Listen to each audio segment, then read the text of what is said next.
want to go back to that because it'll fit with the model, that idea that you talked about earlier about social respect and social kindness, social fabric. I mean, that can be another kind of tip as a family or a couple or an individual comes into your hotel or restaurant. Are they, is the respect and the warm feeling reciprocated? So if they're trashing the place, if they're rude, if they're damaging property, as my friend would say in the law enforcement, that's what we call a clue. Hi, everyone. Welcome back to the Social Hotelier podcast with me, Sam-Erik. If this is your first time, in our episodes, I discuss with my guests on topics like relating to hospitality, technological trends, and also relating to humanity. So today's topic somehow touches on all those pillars: hospitality, technology, and humanity. Namely, we'll have a conversation about fraud. In this discussion, we'll delve into complex issue of fraud in the hospitality industry and taking inspiration also how fraud is handled in other industries, exploring its various forms, ranging from guest fraud and staff theft to management misconduct. The conversation provides insights into the pressures that hospitality workers face and the increasing demands from customers, all of which can contribute to unethical behavior. We aim to also touch on the importance of sustainability in the industry and the potential risks of greenwashing, emphasizing the need of vigilance and healthy skepticism. You learn about the psychological motivation behind fraud, the role of the fraud triangle: opportunity, rationalization, pressure, and the importance of understanding the human element in preventing and addressing fraudulent activities. So my guests are Karin Isabel Knoop. She's the author of Compassionate Mental Health in Modern Workplace and the executive director of research team at Harvard Business School. She's half French and half German, was born in Mexico, has lived in 4 continents. She has co-authored hundreds of numerous case studies and articles that have contributed significantly to the fields of organizational behavior and leadership. Her work often delves into the challenges of modern management, the importance of empathy, the complexities of human interactions in professional settings. She's particularly interested in supporting individuals in healthcare, middle management, tourism, and education. Her interest in tourism is it as a labor-driven business. So welcome, Karin. Thank you for being here today. Thank you. It's a pleasure. And then a guest also, Daven E. Morrison, or Dr. Daven Morrison. The third is an organizational psychiatrist with over 15 years of experience in working with senior corporate executives on leadership and executive functioning. The focus of this work is to deepen the capacity of senior executives to be self-aware. With a refined process of individual and senior management team consultation, he has worked successfully for companies in many industries and with multiple levels of management and management structures. He's, among others, the co-editor of Bringing Freud to Fraud, Understanding the State of Mind. A team of editors offers a useful conceptual approach called ABC analysis: bad apple, bushel, and crop, which we'll learn about in our discussion. We aim to underscore the value of fostering a positive and solution-oriented approach, recognizing the humanity in both guests and staff. So again, David, warm welcome, and both of you, and thanks for joining us today. Thank you very much. I thought first to think for our audience to get some background. I'd like to thank you, Karin, first of all, to bringing us together. We know each other from Malta, or Malta, depending how what you like to call it. I could say Malta nowadays. Could you share a bit what you do in terms of Harvard Business School and how you have connected with Daven in this creative, they're bringing fraud to fraud? Absolutely, I'd be delighted to. So it's very, very nice to be together, the three of us, on this wonderful show. I like the spirit and the positivity that you bring to this area, Sam-Erik, very much. And so it's a pleasure to be here. So I work, as you mentioned, at Harvard Business School. I write about decision makers, so leadership personalities, people who are managing teams. And then my personal area of interest over the years gravitated towards the frontline. and how do you actually support the people who are out doing the work. Once you start to focus on these individuals, then you realize that middle management is really the frontline supervisors, all the people who are doing this very important job of motivating, but also controlling and executing what top management wants. So they're really the shock absorbers. When you think about these individuals, one of the roles that they do play is to enforce rules. And I was connected through a former research associate to Dr. Morrison and his work, and they said, you two should meet. I think you'd have a lot in common. And so we've since written about fraud. We've written about how you manage mental health leaves, the impact of technology on empathy. And I thought he would be a phenomenal person to bring on your podcast. Wonderful. I'm actually honored and delighted, Cara, that you brought David on board. So David, tell me about your involvement in bringing Freud to fraud. Sounds very interesting. Understanding the state of mind, I found that actually fascinating, and I have to read more about this after our podcast. And I encourage also the viewers and listeners to dig deep into this topic. So, and how it also relates to your work with several companies in a management consultation capacity. Yeah, thank you very much. It really is an honor. I would want to highlight Chicago. I'm based in Chicago, and right now Chicago is just briefly the center of the world as we have a national convention, and it's a wonderful place to travel to. So I want to encourage all your listeners to come to Chicago, particularly beautiful this time of year in the fall. I'm here in Chicago, believe it or not, because our business started in the basement of a little tiny house in Topeka, Kansas. Talk about flyover country. Sometimes Chicago is considered flyover country, but Topeka was really flyover country. And they basically, we discovered that there was an interest in what we were doing in mental health. The practice was started by my father, also a psychiatrist, and private industry, in particular in professional services firms. The idea being just similar to hospitality, that a large part of the success is based on how customers are treated, how accountants treat their customers, Arthur Andersen, how Continental bankers treat their customers is critical to their financial success, not just the mathematical models and the latest technology. So we moved from Topeka to Chicago, and we've been here for almost 50 years. Will be 50 years in 26. And as we moved, we realized, and the consultations and the services progressed, we realized judgment of leaders is particularly important. And then ironically, also misjudgment of leaders is tragically important. Both Continental Bank and Arthur Andersen were brought down. These are world-class, top-shelf organizations considered the best in their fields, and they were brought down by fraud. So it wasn't a direct interest of mine. It was more a matter of, I need to understand this because it's impacting my work and impacting my practice, and it probably ought to be better understood. So as we've explored judgment and thought about the implications of it, it's a parallel, complementary area to which Karen is working on related to decision making. The flip side of it is also very pertinent now to your audience and to what you've come to know, I'm sure, which is how does people manage stress? Because when people are stressed, their judgment can be impaired. And sort of when people have solid judgment, they're generally very good at handling stress. So I like to say it's the flip side of the same coin. Okay, so our episode today will be a conversation, and since I'm coming from the hospitality background, and in fact, I'm quite familiar with Chicago, and somehow these anecdotes that I have will be from a place not very far from you.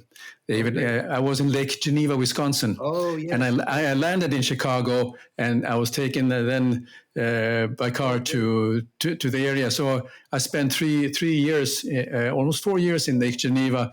And Lake Geneva, for those who don't know, is a very popular weekend destination for people from Chicago or Milwaukee.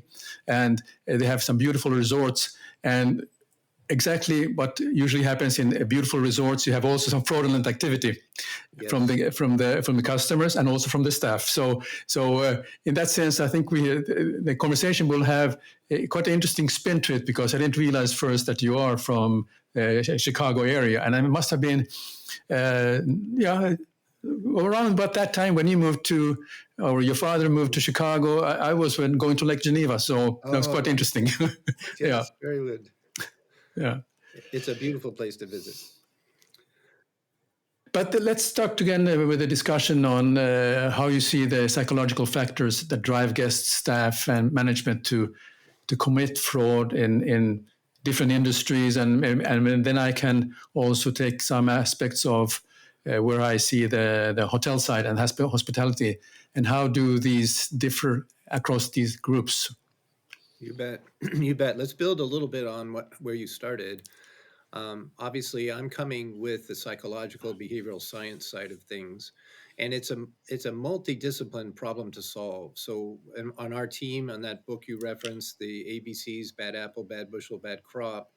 It's a team of not only psychiatrists and psychologists, but also law enforcement and accounting professionals. So you really need all three to solve it. What we offer that's unique, or what we've brought to the problem, or been bringing to the problem for since 2013, when the ideas kind of came together, is this idea of what's the behavior, not only of the criminal, the fraudster, but what is the victim doing? There are three ways to steal from somebody. You can use force, the threat of force, a knife or a gun, and say, "Give me all you got," like out of the West of America. You can come in the middle of the night and steal it out of the mattress, like the Pink Panther or something like that from Europe, perhaps. And the fascinating thing that I find is this dance of fraud, because essentially it requires the cooperation of the other person. They're playing along in the deception. They get played, I guess, is a better way to say it. It's a dance, and a lot of it, as we've talked in preparation for this conversation, Sam-Erik, a lot of it is tied to manipulation of friendliness, manipulation of positive feelings, as well as escalation, rapid escalation of negative feelings. So there's kind of in the Midwest, we have the cold air meets the hot air, and you get thunderstorms. In this situation, you've got a lot of technical people that have a depth of mathematics and accounting and or banking, and they get bamboozled by somebody charming. In your world, I would imagine they get taken advantage of, and in terms of wanting to do best by the customer, and then the customer knowing that, taking advantage of the goodwill of the staff. And that can happen all over the system, I would imagine. So that's Yeah, my interest in your world. yeah, but there must be some sort of a motivation. Is it the motivation, the financial motivation, or is it just somehow a motivation that triggers that thing that, well, I'm going to see I can get away with this attitude, Yeah, or that what is really fascinating of this, you can kind of think of it in some ways, kind of like military escalations through the years. You've got offense, you've got defense, you've got fraudsters trying to do stuff, counter fraudsters. And often when I'm presenting to audiences, they're particularly interested in cutting to the chase. Like, tell me what the fraudster looks like. And of course, as soon as you put out the profile of the fraudster, they know what not to do. So it's very important to think comprehensively about what might be all of the possible motivations for somebody to commit fraud. And by thinking more broadly and comprehensively about motivations, we can begin to be on an alert and at least vigilant to it. We don't want to be vigilant, paranoid all the time. But yeah, motivations can be around it's a game, it's an assignment. Other people are doing it, so I might as well do it. I like to get along with others, and this is part of what the industry does, or I like to rebel against others, and I want to show the hotel management who's boss. So it kind of depends on the individual, whether or not we're talking about an apple, a bushel, or a crop, but motivations can be very wide ranging. One of the more important things, however, I think to remember, particularly from management, Sam-Erik, is for the most part, fraudsters do not go into it saying, "I'm going to do this because I'm greedy." And a lot of people, when they write the headlines in the business section, or they summarize it, they say that guy is greedy. It looks like that to us, but on the inside to them, they don't see themselves as greedy. yeah, yeah. David, would it be right that usually you start with a little bit and then you see if it works and then you might do a little bit more? Or do you feel that it's usually binary? Because it feels like there might be a personality context also to it. And then I think Yeah. now a broader cultural context, which is we are in a society that is increasingly low trust. In a low trust society, I don't think that anybody's going to protect me, nor do I think that anybody's watching for me. And so we're seeing more and more of this little misbehaving at a local level, tourists trespassing, tourists ignoring closing times for cemeteries, behaving disrespectfully in Mm, churches. mm, And so I think there's also a beginning of the culture, which is to say, nobody cares about me, so I shouldn't care mm. about anything. And Exactly. it Yeah. is okay for me to steal a little bit because, Yeah. the whole system has failed me. So, Yeah. um, Yeah, and that's reflected quite a bit in hotels. Has been reflecting for hotels for quite some time. That attitude, and where cases where the customer thinks that, well, I pay for the room, so what's in the room is mine, mhm.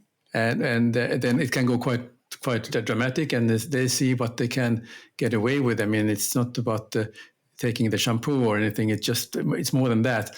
One of my favorite small thing where it started very small, and we had this couple came to a restaurant in Lake Geneva at the resort in a fine dining room, and fine dining room for you in the United States, especially the formal dining, and taking the inspiration from French cuisine and also the service standards.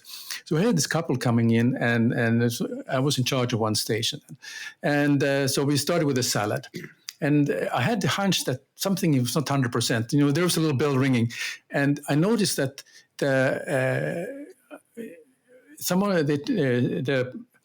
the lady took from her purse at that time they're using matches, a matchbox, and I saw something. She took out of that matchbook and put something in the salad.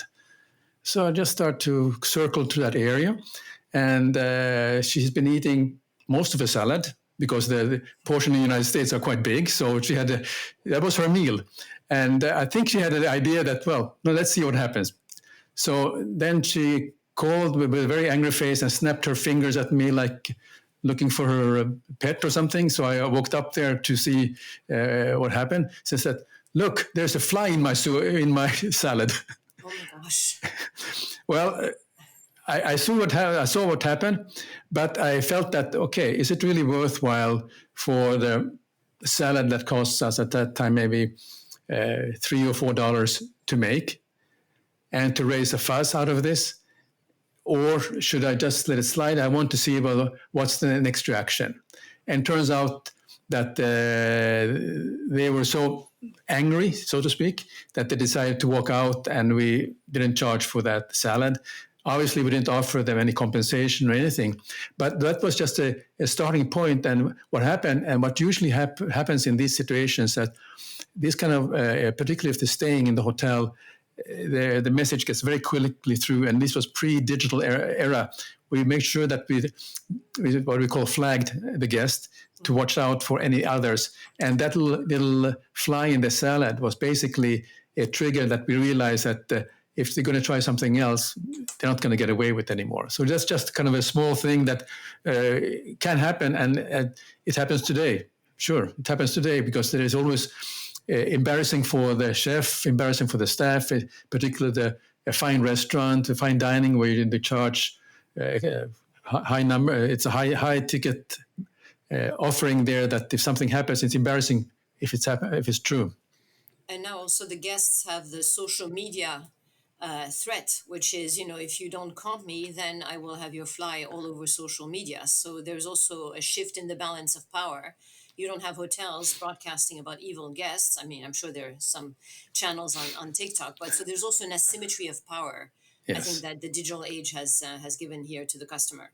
Absolutely. I mean, this is a very important point that is around now. And I remember from my last position, we had a couple who had all kinds of issues with us, and the threat at that time. Facebook has just started. They threatened to write on Facebook to just announce to the world how terrible that is, and also to make sure they put my name on there. And it was a kind of a unnerving situation when you're being threatened by those people. Yeah. And that's intentional. That's part of the manipulation of the emotions, is to make you vigilant, to put you back on your heels. It's a bit of a boxing match, Yeah. or a game of deception, like the fly in the box of matches. One thing that I think we can all appreciate is similar to driving down the road. We have a lot of people that are courteous and respecting other drivers, and then there's the person that's racing. They may be on their mobile phone. They're looking erratic and dangerous. So, like, similarly in your work as you did, once those people have kind of identified themselves, then it's easier on the hotel management team and the staff to be able to watch for them. What I think would be hard would be, if that is done at the very end of the visit, perhaps just as they're checking out on either side, whether it's the hotel that all of a sudden now has these charges that I never agreed to, or they're embedded in this complex bill that I don't understand, or it's somebody else who's choosing to pay with something that doesn't have any value. Yeah. I imagine you see Well, those kind of things. Well, that's a very good point. I mean, the guest who does exactly the way you're describing it, so there, where you feel that towards the end of the stay, I mean, they are already started. I mean, there's an example I shared before our recording, but I can share it now about the wonderful, overly psychopathic behaving couple who was charming everybody. And what happened was that when they checked in, they gave the bellman at that time $50 for to carrying the baggage. And it wasn't like, let me help you with your luggage. They said, the bellman was really, let me hurry with your baggage and let me, escort you to your room. And he got $50. And that immediately, message went like wildfire to the entire hotel. Flag this lovely couple, look after them. They are here to enjoy themselves, and they will reward us for our excellent service. But they went one step further, because usually then the typical thing, if they give the bellman, that's one thing. But they took that extra step, which I was so fascinated about, and I will not ever forget them. I still remember in front of what they looked like. I mean, well-dressed, sort of sophisticated, and they want to meet the general manager to thank him already in advance how they are looking forward to their stay. And in the moment, they gave a small gift as a token of appreciation in advance of their lovely stay, a small gold coin. Jeez. And the general manager was so taken that and of this token of appreciation given to him already. Of course, he didn't mention anything to the staff, but his secretary saw this. So, of course, she wanted to spread the good news. So you really have to look after these people now. They even gave our GM, or general manager, this gold coin. So it was only one factor that was very different to this case. They said that, well, we have just a small request here. That is it possible you can send us the bill to our company in Chicago? And usually, if the general manager agrees on that, then basically no one will dispute this. Not even the credit manager. No one will dispute what has happened here. So because at that time, in the typical hierarchy of hotels, when the general manager says this is okay to go ahead, then nobody will start to screen this. So this couple was very clever. They buttered up the general manager with a gold coin. They came to the restaurant where I was working, and they knew what to order. It was only grilled lobster. It was sort of a nice sea bass or Dover sole from England.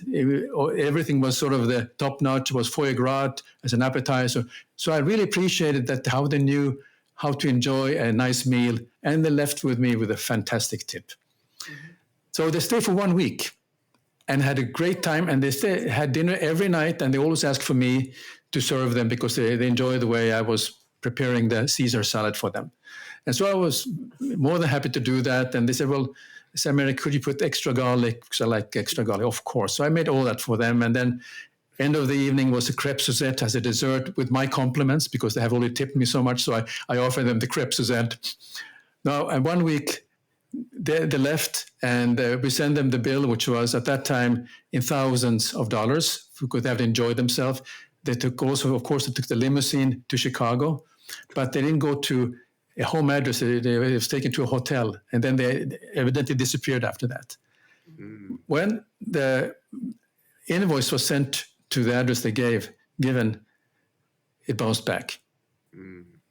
What happened was then this was a fantastic, well-manipulated case of fraud where things got out of hand because we were naive at that time. And it's a example that kind of, I still remember after all these years, because I remember the couple very well. You know, there are a few things in your life that you remember, how they look at you, how they smile. And then when they smile at you, there's a little bit something a little bit kind of creepy about it, but you kind of accept it because there was, you just accept, maybe that's how they are. So yeah, that's just an example of what happened to me during that time. But I'd like to move forward with the conversation, how you see, what are the things that we should be looking after and care for that because there is that manipulation factor, which I think is so excellent, how the masters are doing it. So one thing that I would look after if I had been the management team of that hotel is, did you all discuss it at all? Was there an opportunity here to bring the team together and to say, so we had this sustained fraud. You all benefited. So to use Daven's language, you know, there's a victim, but there's also a willing collaborator or assister. You know, did you all commit a form of fraud by collecting all the money that you could and overindulging these guests when supposedly you're trying to take care of everybody else? This is, you know, I'm paying to be served, and then these individuals are getting more of your attention, so you're defrauding your other guests from the attention that you're showering on this individual. So was there any discussion at all here about what had happened and what you had learned from the various component pieces of this sustained fraud? Well, we were like in the early 20s, and we were just very happy to have our pockets full of money. So there was no discussion, and we took what we got out of them. And you're absolutely right. At that time, the spotlight was on the guest. Not that the other guests were ignored, but they were clearly getting an extra attention that. Yeah. Maybe unevenly divided attention was on them as a result of that from everyone at the hotel. Yeah, it's a phenomenal example. It reminds me even of the CEO of Citigroup, I think, when the CDOs collapsed, and he said, we all knew the music would stop, but we didn't know when, so you would just keep on dancing, you know, like musical chairs. And so this is how there are a lot of 20-year-olds or a lot of us who keep on dancing because it feels good, which is why this is so endemic. David, what do you think is to learn or to do? How could we have done this differently? Yeah, well, that idea, you know, the military calls it an after-action review and sort of post-mortem is relatively new in business teams. I mean, progressive managers or thoughtful managers or managers who just like to run their business well have been doing it forever, right? But to formally do it, to be thoughtful about doing it is relatively rare. I would imagine it was rare at Sam-Erik's time. The other thing that makes it difficult is people don't like to talk about things that are embarrassing, that are real screw ups, you know, that have egg on your face, so to speak. So there's a lot of factors to not talk about it.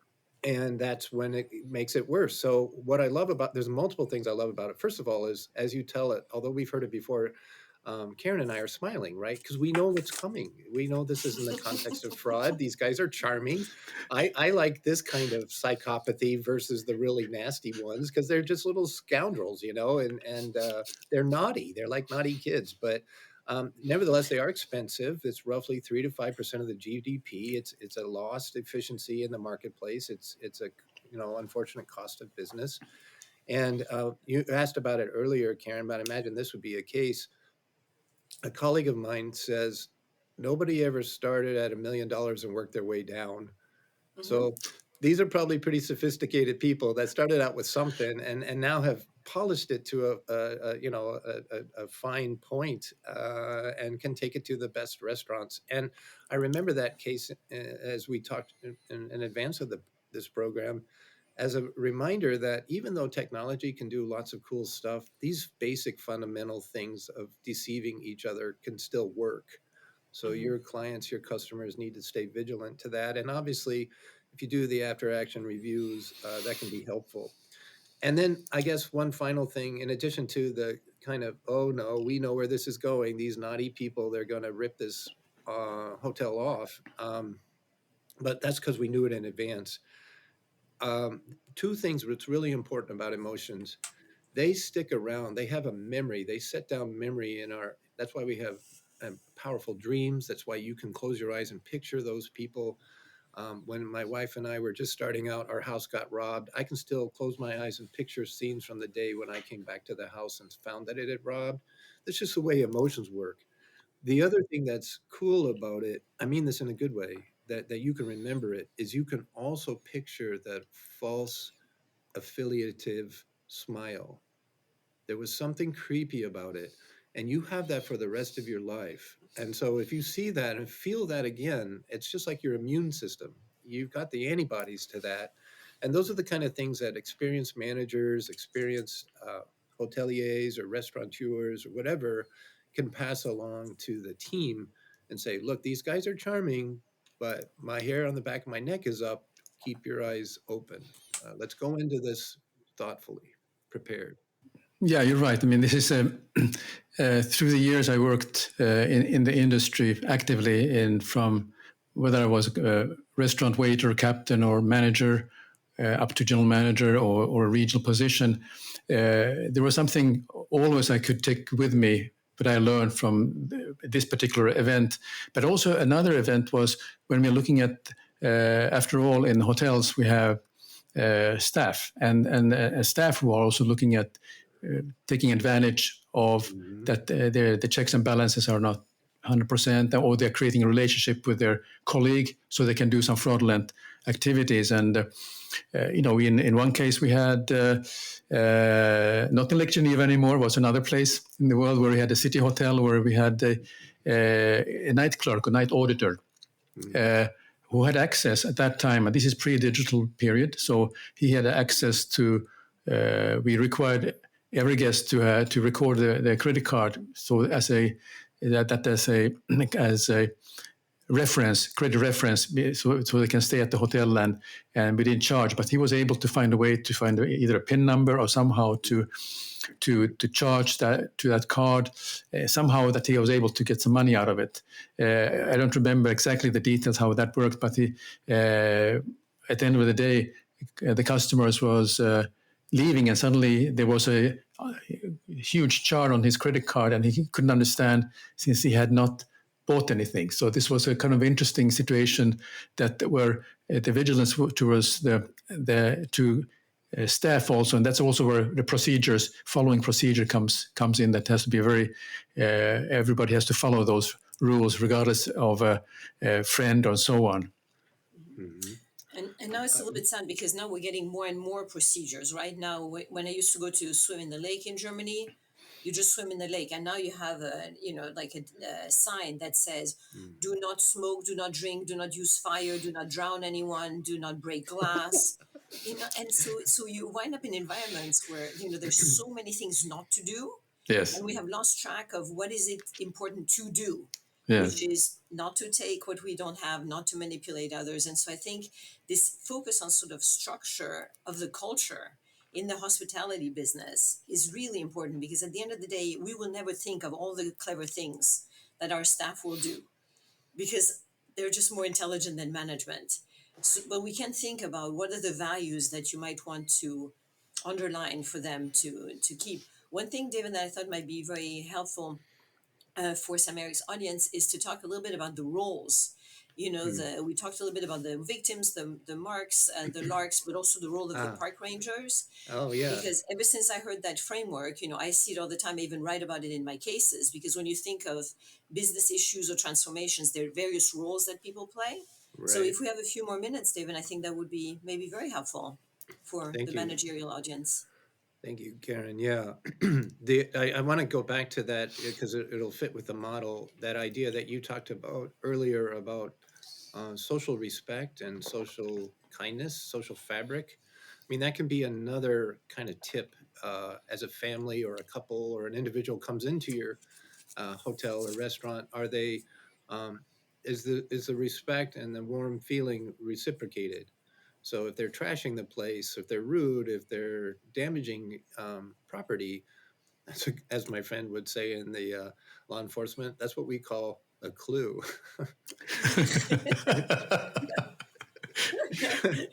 But right, right, yeah. So thank you, Karen. The model that we had kind of came out of the ABCs because we were obviously thinking about the individual. What is the profile? What is the psychological motivation?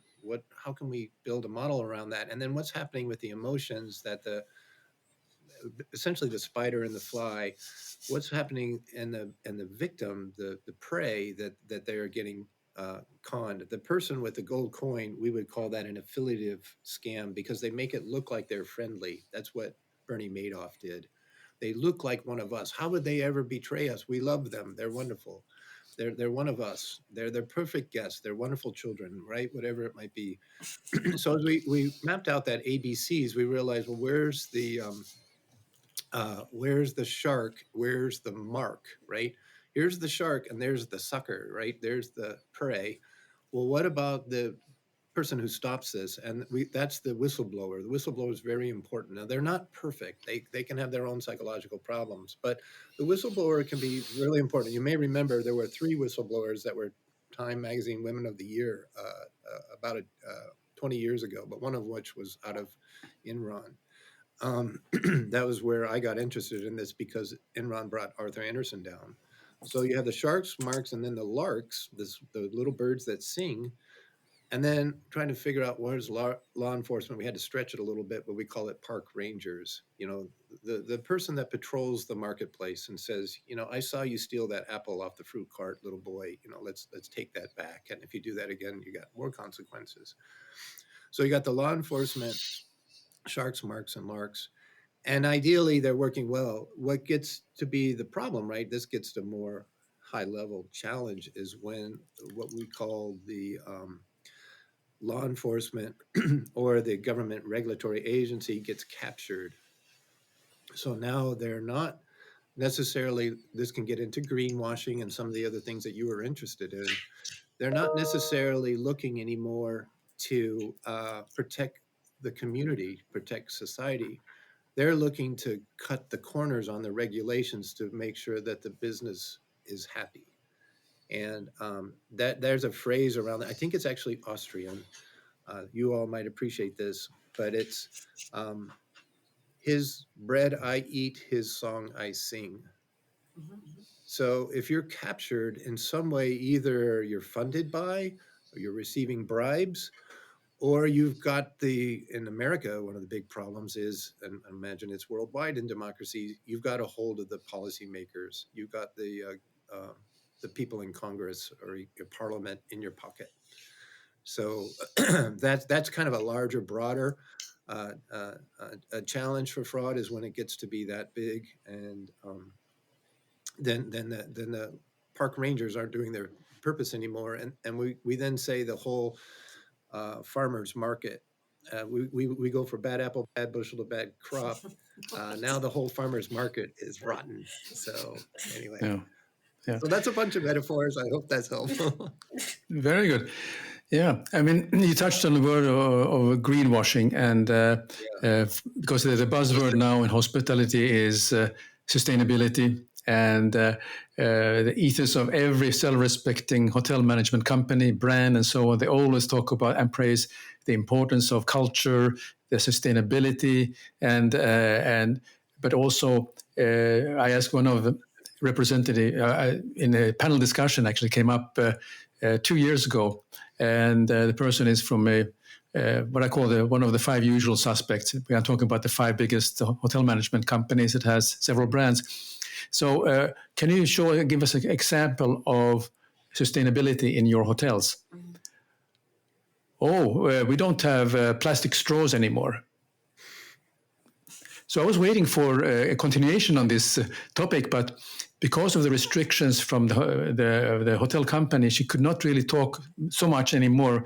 And we were left with sort of a little bit, it became a little bit amusing when she started to just mention one particular thing, which really didn't have. If you really dig deep into a topic of sustainability, that is only the minor part. But she was not able to, or allowed even to talk in broader terms of what specifically they are doing about sustainability. And I found it quite interesting topic, because considering that in Europe there is the government, insurance companies, banks are looking very critically at hotels in the hotel industry. When they say that they have a sustainability measures incorporated into the hotel, what does it actually mean? Is it just that they promise that they will do this, or how the checks and balances there? I don't know how it is in the US, but I know the sustainability is a big topic for every hotel company. But I'm just sort of like to get your feedback and comment on what you have observed, not necessarily in hotel, but other industries. Well, I think if you, Go please, ahead, Karen. Daven. No, please.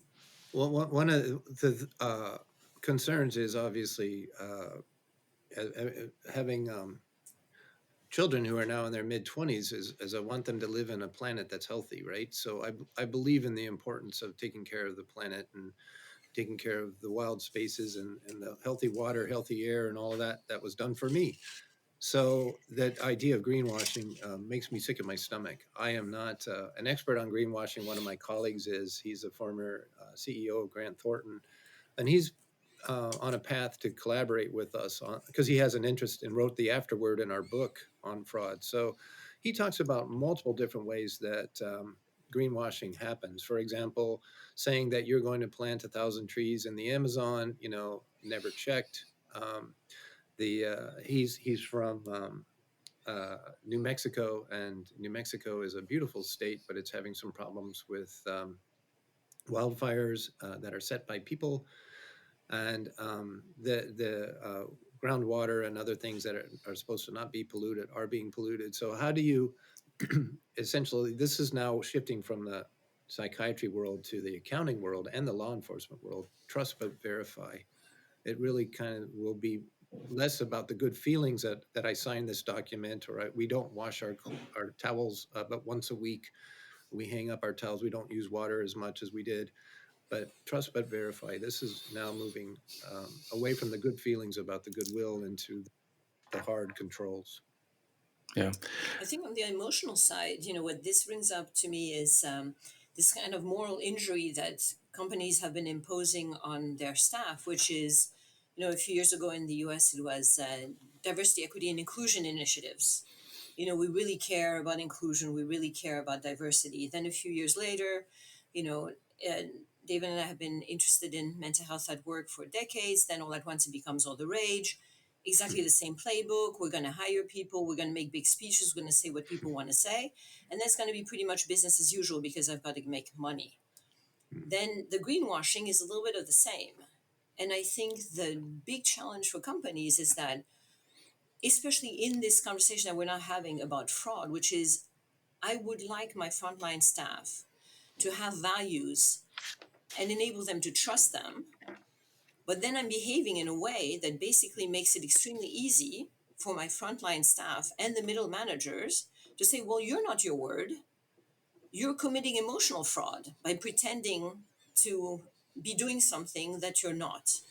And you're using me as the victim that sort of goes along because I want to go along and make myself feel good also. So I think the issue of greenwashing behind the fact that there are some companies doing a lot, the math is difficult, whose life is worth more, we can discuss that. But I think there's a significant impact here on culture when companies don't do this correctly. Yeah, I mean, a good example about there are certain hotel brands and companies who are taking the sustainability and making sure that the community is well taken care of, because community is so important, and in this sense, and bringing the example of when I stay in the hotel, which talks about that we are sustainable, we care about the planet and the sustainability. I usually read this very well written text, but I actually go to the frontline staff, ask them, can you give me some examples how you are handling that sustainability factor? Where do you buy your supplies? Do you have any ideas? And I love that answer when I get it from the staff saying, actually, it's actually from our, we buy all our products within the 100 kilometers range, and it's from the local farmers. And then when we don't have, when it's out of season, we don't have it. And I really love that answer, because it really means that they took it to, they gave the right answer that actually means something. And it's a frontline staff who is giving that answer to me, not the PR manager. Yeah. And just to push, the sustainability, I mean, we are part of sustainability. There's human sustainability. I think there should be a lot more H in ESG. But Yes. asking a frontline staff, is this a good company to work for? Yes. How do they treat you might also enable us as customers to actually make a direct difference in people's lives. So we're doing also as consumers of tourism, we're also part of the system. We want low cost tourism, much like we want low cost clothes, but then we don't want the consequences of it, or we want somebody. So I think a conversation around how everybody in this system is actually contributing towards outcomes. I would definitely take the customers also power back into the picture here. They can be park rangers too, Yeah. because there's a lot of human fraud that gets committed also with human capital. The way that short-term visas are being handed out in some geographies, people being brought for a year under terrible working conditions. So I think customers can also step up and do their work. Yeah, absolutely. I think that's where the customer has a big role to play, and I encourage anyone traveling that be kind of vigilant when you stay in a hotel that promotes themselves being sustainable. It's not about leaving that one bath towel. Asking them to replace the bath towel. If you stay in 2 nights, you can use that same towel the second night. That's not sustainability. There's much more than that. And ask those hard questions, because after all, Karen, you mentioned social media. That's where people are sharing their views about how they felt about the particular hotel, and those who are actually living according to what they promised, they make a world of a difference. Yeah, and if I want to be able to pay $20 or $10 for sea bass, I'm putting pressure on a system that then encourages fraud, because it is impossible for the hotel to be delivering on what it is that I expect. So, David, we need to wrap up, right? Yeah, and I also just want to highlight, Karen has a wonderful line of writing and an elegant essay about engagement with staff, in which there was a dialogue back and forth with towels and stuff. Yes. Very sweet. Very sweet. I know the case. Very good. Karen, where can we find you for anyone who wants to read your articles, and where are you? Where can they find you? So I'd love to speak with anybody who's interested in these topics. So I'm on LinkedIn under my name, and then I also publish a fair bit on Medium. Always happy to collaborate with folks, so please do reach out. Very good, thank you. And Daven, people who are interested and should be interested in what you're doing, where can they find you, and where could you get to read these interesting articles or the books that you're collaborating in? We have a website called Behavioral Forensics Group, and then we have a series of essays on there related to bringing Freud to fraud. And currently we're working on a program for Financial Executives Institute, I believe. It's a not-for-profit for senior executives who want to know more about fraud and fraud prevention. So find us on LinkedIn. Look for Daven Morrison. Very good. Well, thank you very much, Karen and David, very much for this episode. I apologize already in advance that I spoke too much myself. Normally, I leave it to my guests to do the talking, but I truly enjoyed this conversation. So thank you very much. We did too. It's our honor. Thank you. Thanks for joining us this week on The Social Hotelier Show. Make sure to visit our website, The Social Hotelier Show, blueberry.net, where you can subscribe to the show in Apple Podcast, Spotify, Google Play, or via RSS, so you never miss a show. While you're at it, if you found value in this show, we appreciate a rating in Apple Podcast. Or if you simply tell a friend about the show, that will help us out too. Be sure to tune in for our next episode.